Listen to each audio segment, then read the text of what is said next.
Now, with customer centricity, the really powerful idea about this is that ultimately it's the customer that really determines the success of your business.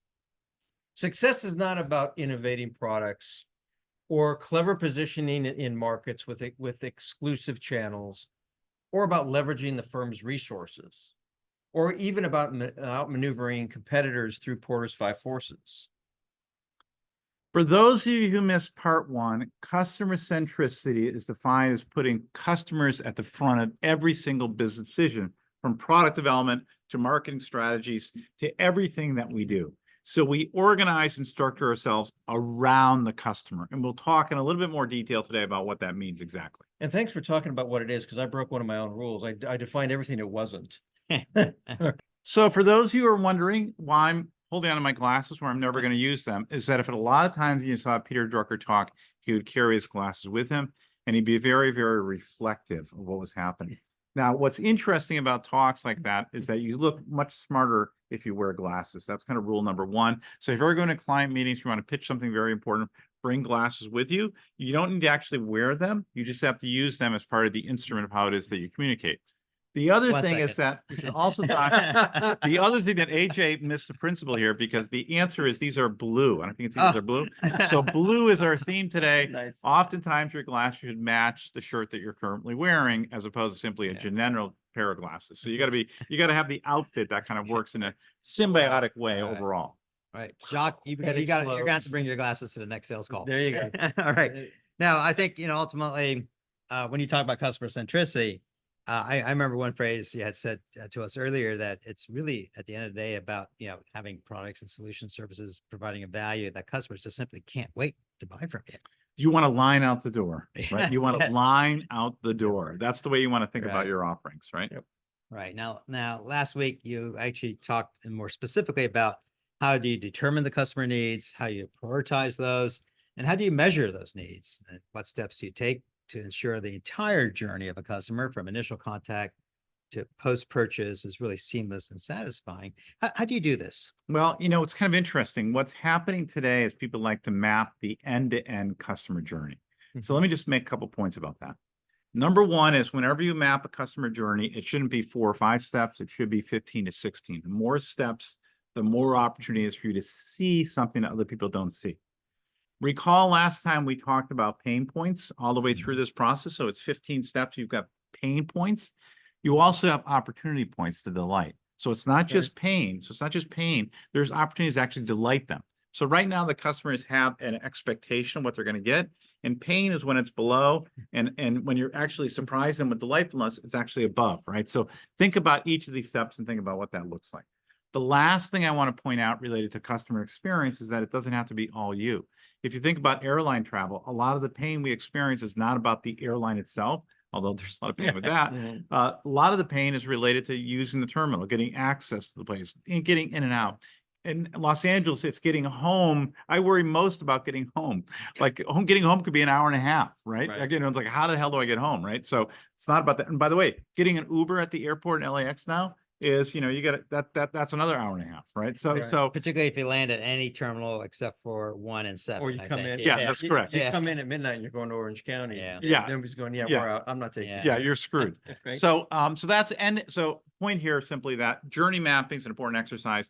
The other thing, last point related to that, is that it has to be at the segment level. You can't just do journey maps in general. You got to do the map at the segment level. So first class travelers expect something very different than economy travelers. If you're traveling international business class, you accept something very, very different than if you're doing business class from here to San Francisco, from LA to San Francisco. So point is, segmentation matters when you do journey maps. Absolutely. We should have had you on when we had Max Cradleman talk about sustainability in aviation, because he actually talked about part of that customer journey through terminal on the airplane and off the airplane, including even he's a aviation engineer, a specialist in sustainability. They even had talking to airlines about having passengers carry their own trash off the airplane. That'd be a pain point. Well, that's interesting. That would be that'd be a real pain point. So Bernie, have you developed a rubric or framework or a playbook for determining if a company is customer centric? I have, and I oftentimes think about it as a 3-step approach. You could put more steps involved here, but the basic idea is building off what we talked about last time. was you got to learn about markets, really deeply learn and understand markets, not just customers, but the segments they reside in. So you got to understand customers, segments, and understand what's going on. You got to bring that information back into the organization and reach organization-wide conclusions. So it's not just the marketing group, commercial group, the sales group. It's the organization that reaches conclusions about what the voice of the marketplace, the voice of customers are saying. And then you respond three ways. You respond by the ways you're thinking right now, which is to actually design products and services, value proposition solutions. Everybody thinks of that, but they don't typically think about how we segment markets. We learn about markets to segment differently. We learn about markets to have insights about segments, right? And that's a big source of competitive advantage. And the other thing we talked about was, boy, you may want to actually think about shaping the market. Think about understanding markets so deeply that I know what the next logical benefit is that customers are looking for. Right. If you think about airline transportation about 15 years ago, I was on a flight. I don't know if I told you this story. This is more than 15 years ago. It's about almost 20 years ago. I was on a flight. I was running through Milan, running late, couldn't get emails. I get to Frankfurt. I couldn't get my emails to work. I get on the Frankfurt to LA flights, like 11 or 12 hours. And I see this sign. I'm in business class. I see the sign saying Wi-Fi on board. I'm like, I said to the flight attendant, I said, you got Wi-Fi on the flight? And I said, you got Wi-Fi? And she said, yeah, we got Wi-Fi. And I said, I'm what a relief, because I got at least 11 hours of emails. I'm so very, very happy. It's the next logical thing to happen. Turns out, she said, not on this flight. So they did have Wi-Fi. It just wasn't the flight I was on. But the point is, they knew that my pain point, I could have fine wine. I could have caviar. I could sleep on flat beds. I could do all that crap. The next logical thing was to communicate, right? And so they knew that, right? And that's leading a market. And that's another part of the overall equation. That still is not perfect yet either. That's not perfect. By the Wi-Fi, it took 20 minutes to get on the B of A, British Airways Wi-Fi last flight back from London. It's like 20 minutes I'm playing around it. I know this works somehow. Yeah. Finally got on. All right. So one of my favorite Drucker topics is abandonment. And so does that play a role in being customer centric? Yeah, it's a great question. I think, I don't know where you came up with it, but I think it's a brilliant question there, Jacque, because it's so profound. It's actually my favorite idea. So only about 4 weeks ago, believe it or not, I'm giving this talk, and I had to give a talk on systematic abandonment, which is one of Drucker's key ideas. And all of a sudden, before that talk, I had to talk about customer centricity. And then I'm talking about customer abandonment. And all of a sudden, the light bulb goes off like, why do we learn about markets? Everything I just talked about, these three things, are about innovation, things we do to innovate, right? But to make room for innovation, you've got to abandon it. Right. I'm learning about the market because I now know what customers care about and what they don't care about. So I should be pruning my product line based upon these conversations with customers. If I have 15 products in the marketplace, I talk with customers deeply, I should be able to figure out, guess what, 5 of these I can get rid of to make room for my interesting observation. So abandonment operates at 3 levels. Abandonment operates at the level of products and services. Abandonment operates at the level of segments, and abandonment operates at the level of shaping markets. If you decide that shaping a market is not working in the right direction, you got to abandon that course of action. So it's all 3 of those items that we talked about earlier in terms of where you innovate, you also abandon at a similar rate. I had a friend just abandon working in favor of retirement and vacations. Did he? Yeah. There you go. That's it. It's supposed to work like that. That's no, but it's the evolution of society. Drucker made the argument there's going to be second and third careers because people are going to outlast. He thought organizations typically last 30 years and people's careers last 40. So now, by definition, you're not going to be in the same organization. He didn't anticipate the speed at which there are cohorts right now, the Gen Z and everything else are actually changing their careers, but the idea of multiple careers and so forth was something that Drucker envisioned. By the way, that's why you have to be a lifetime learner. You have to be a lifetime learner because markets change and things are changing. So what's going to happen, right now I'm doing a bunch of revision on my online courses. I never thought I'd be doing online 4 years ago, but now I'm doing purely online instruction, right? And I'm trying to get better at it. So, lifelong learning, right? Well, SMA started that whole thing. I mean, we've got second, third career people, probably now fourth career people that have. You're right. That's part of our approach. Yeah. That's right. All right. Now, last time you talked about shaping markets, leading customers towards the future. We'll continue to talk about that even in the concept of abandonment. Now, some people might consider that as being incredibly arrogant and even possibly putting your organization, big risk, right? It's another great question. Oftentimes when customers, when I'm giving a talk and someone talks about this, that question comes up.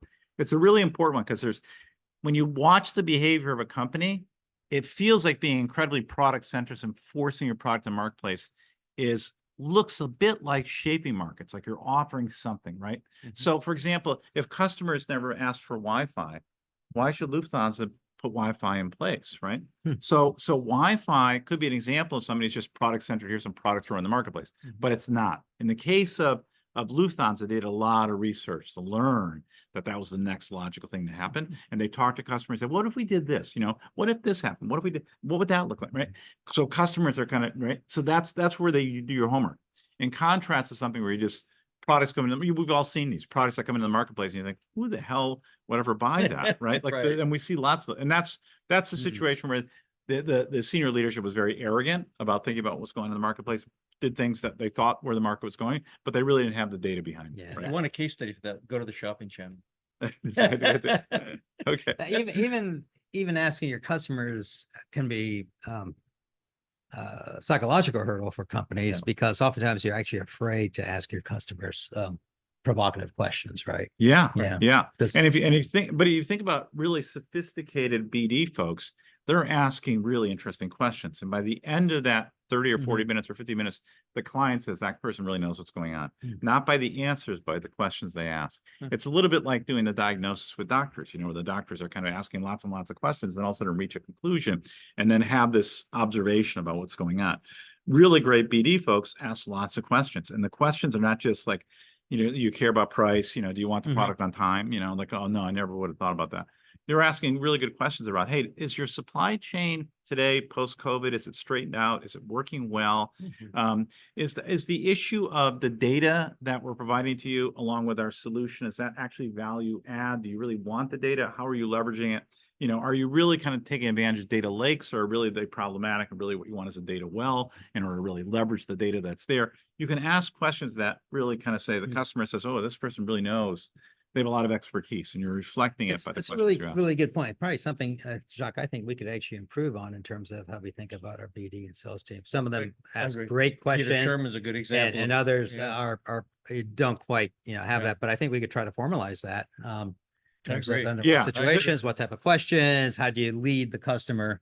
Right? There is Yeah. also there's the classic kind of 5 why questions, right? So if you use this sort of framework, which is, you know, you say, you know, I really need the product on time. Why? Well, it relates to how it is my manufacturing cycle works. And if I get your product on time, I can put it exactly into the, well, Right. why is that timing so critical? Do you need it in advance? You need it just in time. You know, why do you need it just in time? Well, I don't want to carry inventory costs. Why don't you want to carry inventory? Well, there's a lot of pressure on us at SG&A relative to what the competitors, you know, why, right? So now you're getting all your data, right? And then at the end, you ask a lot of these why questions, you can then start testing some hypotheses. Right. Well, if that's the case, maybe we should co-locate with you and have our stuff right next door to you. That way there's no issue. You can have it whenever you want, right? So point being is that by asking lots of questions, you also going to be smart about what solutions that you have That's right. about Incredible. what's happening. Yeah. So Bernie, what about leadership and its impact on customer centricity? You know, it's kind of interesting. That's another good question, Jacque. So you've read my research apparently, because back in 1990, back when I was writing on tablets, you know, carving them out, you know, bringing down the mountain and carving them out. Did you have the big hammer or the little hammer? Both. Yeah, I had You both. had Yeah, I both. had that. You had different. You had your big heavy duty hammers to kind of cut the marble, and then you had the fine tuning kind of stuff. You know, yeah. Cursive or it could be either one. It could be either one. Yeah. So it's interesting. There's a whole body of hundreds of articles since we started writing about this stuff in the early 90s that have been empirically verified that leadership matters a lot. And what matters on the leadership side is not what they say, but what they do. Meaning, does the senior set of executives study market research report? Do they ask for market research? Do they have regular meetings on the voice of the customer in the marketplace? Do they talk with others about segmentation? Are they meeting with customers in the marketplace, right? Are they allocating funds to market research? Are they allocating funds to data scraping? Are they allocating funds to big data? Are they allocating funds to analytics about customers? If they're both behaviors and resources are supporting it, you're going to get a more customer-driven company. If they're just saying stuff and not walking the talk, you're not going to get anywhere. Right. And there's been a lot of data and evidence in the academic world around that phenomenon. So what I'm saying is not just my half-cuffed sort of answer. The answer is there's a lot of empirical evidence behind that. Lead by example. That's right. That's it. Yep. Yeah. Both behavior and resource That- allocation. that's right, So not that's just right. your behavior, but how they see resources are being Okay. Right, allocated. it's not just talk to talk, it's walk to walk. And it's time and Yep. money, you know, I mean, it's Yep. it's your Mhm. time. Where is somebody, if you guys are spending 30%, if you two as senior leaders are spending 30 or 40% of time meeting with clients, whoa, I guess that's important, Right. right? If you're spending all your time here back in Irvine, you know, having martinis at Houston's, that's not Yeah, going to be very valuable, For right? all of you out there in TV land, did you hear what Bernie said? If AJ and I are spending 30 or 40 or 50% of our time with clients, well, It's That's what- good. need I say more? That's good. That's good. That's good. All right, Bernie, we had some questions that associates emailed to us after last week's town hall that they were very inspired, actually. Can you address some of them? Yeah, let me take a quick look here. Yep. Here's Giuseppe from Milano and by way of Oregon. Giuseppe asks a very basic question around what is the role of organizational structures play in this equation? And Giuseppe's got a really good question. When you have very siloed organizations or siloed functions, Yep. much less likely to actually get to be customer driven. You got to break down those silos. And you do that by having these regular meetings around voice of the marketplace, voice of the customer. But siloed organizations get in the way of that. When there's also conflict within organizations, that different organizations don't forget the silo. They just don't like each other. They don't get along together. Yeah. That conflict plays itself out in lack of integrated view of what the customer is saying. Right. So organizational structures matter a lot. So it's a really good question from Giuseppe. Yeah, from Institute is actually where he's from as a client. Is he really? Yeah. Okay, good, good. I like that one. All right. Yeah, what, time for another question? Yeah. Okay, great. Perhaps even time for 2 questions. Okay, that's great. So here's a question. It's a question from Guillaume in Paris. And Guillaume is All asking. right, you're anonymizing. Just good. All right. Yeah, it's Frank from South Orange County, but that's okay. It's William. It's William. It's Bill. It's actually Bill. That's who it is. But and it's Paris, Texas, not Paris, France. It's the yeah. So he's saying, do reward systems matter? So there's actually 2 variables that matter at once. One is leadership, and the second most important variable is the extent to which you have reward systems that support it. So not a big surprise, right? Are we rewarding the behavior on the part of everybody in the organization? If you're rewarding customer insights, rewarding customer responsiveness, rewarding meeting their needs, then you're going to get that behavior. So it's not a big surprise.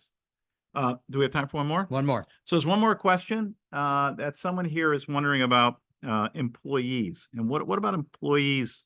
You know, when you're a customer-driven company, does it have any implications for employees? And the answer is it does, actually. There's a lot of research on this topic. So when you're customer-driven as an organization, you tend to have more engaged and enabled employees. Employees that tend to be higher levels of satisfaction, higher levels of loyalty when you're customer-driven. And why is that? Well, you're going to work each day and customers love you. That's right. You know, they're saying, oh, I can't, this company's really delivering. Who doesn't like showing up at a place where people feel really valued and really feel like they're delivering stuff that meets versus somebody's just at a sales organization pushing shit in the marketplace, right? Yeah. Right. So it's very exciting to be part of an organization. That reminds me of, do you know the story of Zappos? Yes. Yeah. Yeah. I mean, does this exemplify? Yeah. In fact, Zappos, it goes back to the service profit chain back in the 90s where they said the starting point for any great organization is getting all the employees to hiring the right employees, not necessarily those that are skilled in the area. Right. We can develop those, but those that have the right attitude, the right culture, the right beliefs, the right values, the right way of operating, and then we'll train them. That's what Zappos does. They hire based upon the qualities of those individuals showing up, and then they say we can train you to do Yeah, the and I think 24 hours. everybody there feels truly empowered when they're interacting with a customer right. around Completely returns or completely sales or empowered. whatever. Yeah. Right. Yeah. You even see that in retail when somebody comes in and says, is Sally here?